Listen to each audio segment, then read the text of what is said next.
Hey everybody, my name's Anthony and I got something to say.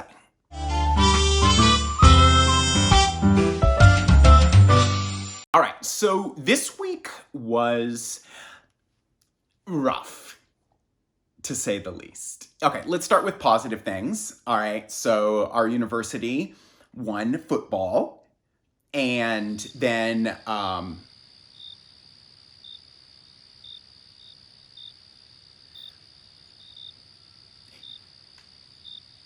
yeah, so it was a rough week.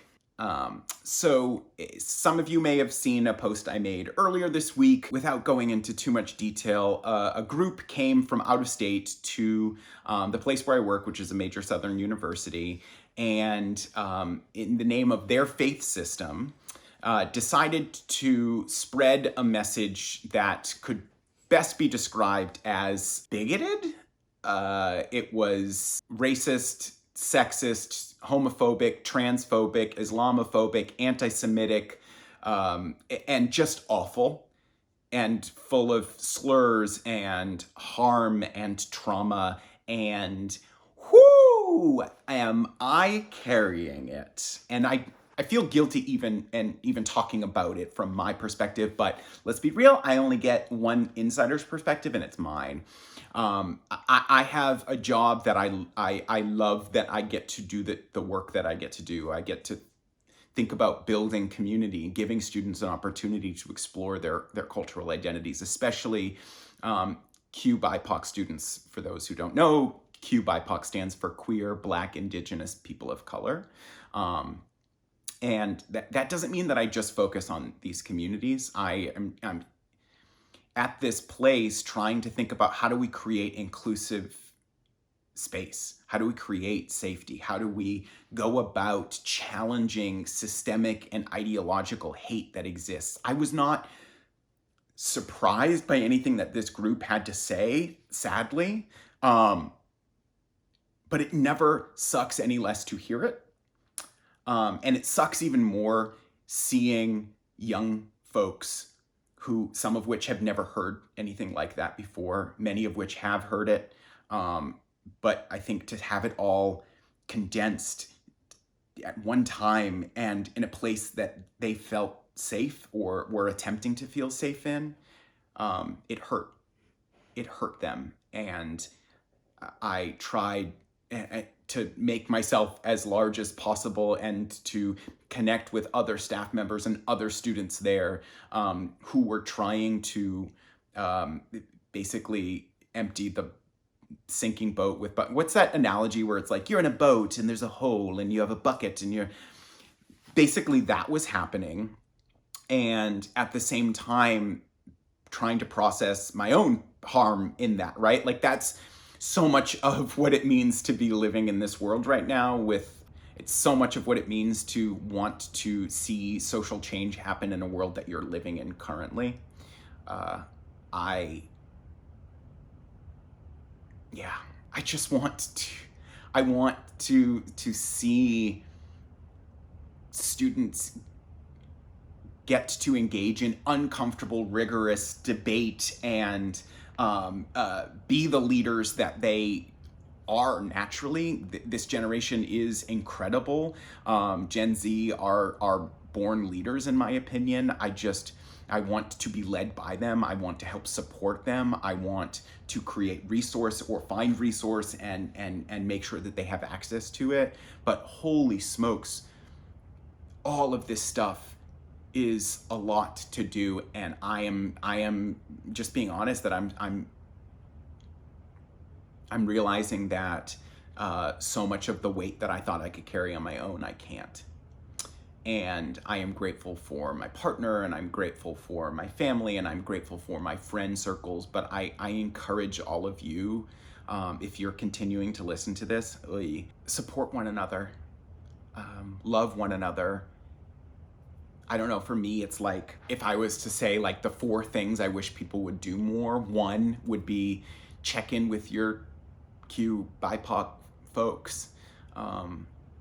Make sure that they know that they are seen, that they are loved, that they are heard, that they're valued, both through your words and your actions. But words, my love language is words. And so I like to hear that. Yes, I get mad when someone's actions don't follow suit, right? We can talk about accountability another time, but I need to know right now, especially when we see all of these laws being passed, when we see rights being challenged, who are the folks who are in this fight with us?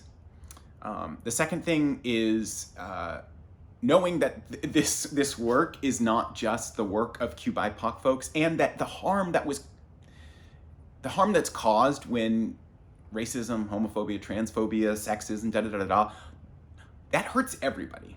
And I know plenty of, cisgender, heterosexual white folks who were deeply hurt by what was said because it hurt all of us.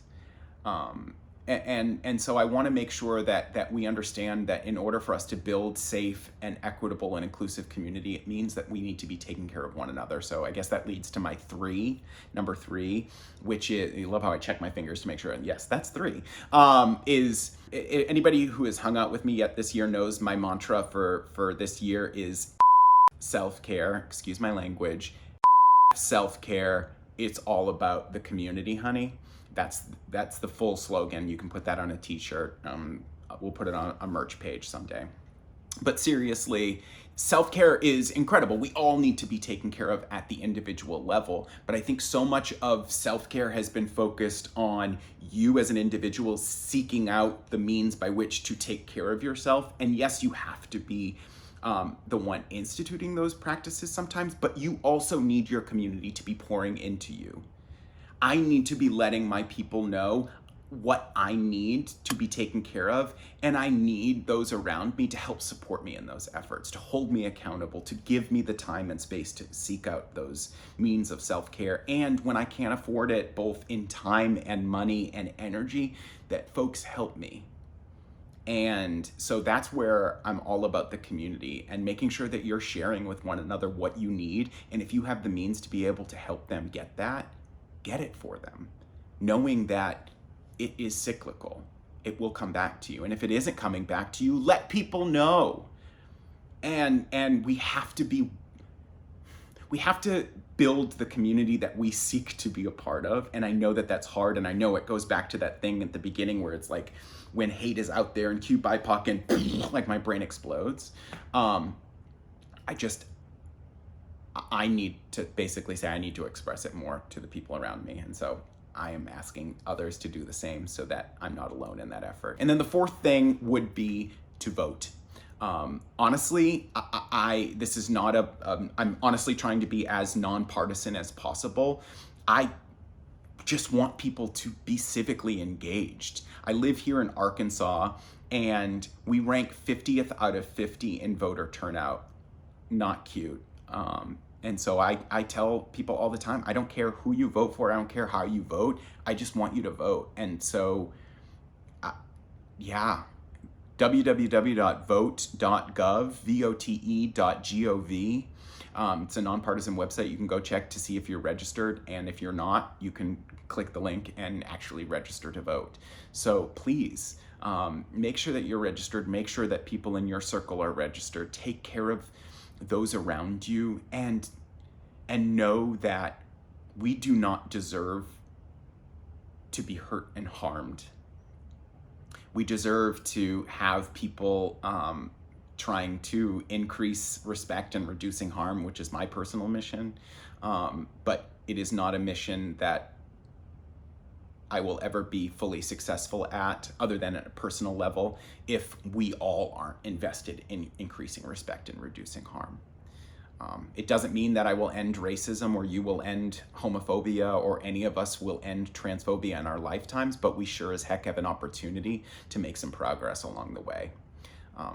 So I guess the whole point of this message was to say, I see you and I love you and I care for you, and let's make this world a better place.